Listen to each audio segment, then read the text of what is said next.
brings together different stakeholders from different sectors, has called on the government to fine-tune the Finance Bill 2024 that seeks to raise taxes on different commodities. The association argues that the high cost of energy and a lack of clear policy to lower the cost of production threatens to increase the price of commodities in the market. If this is not well checked, then it threatens to scare away investors to other countries. Meanwhile, the Azimio la Umoja coalition, led by Minority Leader Opiyo Wandayi, urged Kenyans to reject the 2024 Finance Bill in its entirety. Wandayi says even after the amendment of the 2024 bill, there is nothing to smile about, since Kenyans will continue to be taxed if the bill will be passed.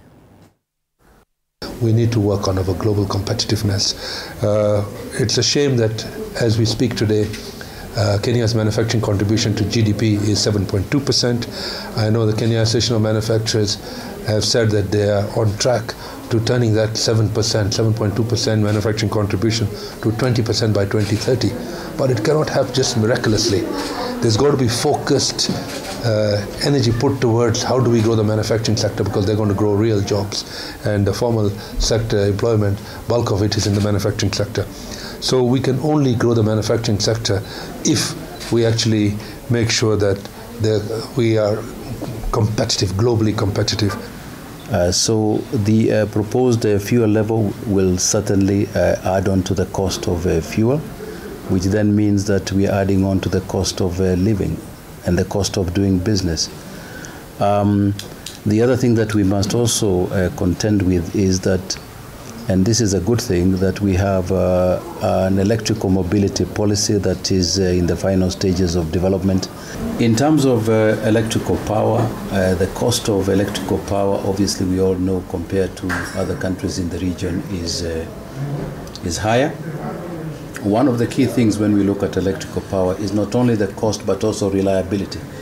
If you had inexpensive power but it is not reliable, then you have to put in additional measures, key amongst them backup systems, which cost money.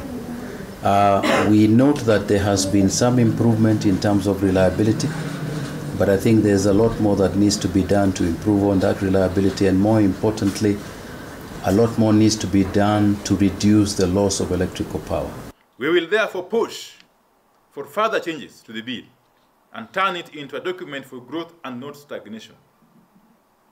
For instance, we demand that the export promotion levy of 10% on clinkers for manufacture of cement is a tool for stagnation.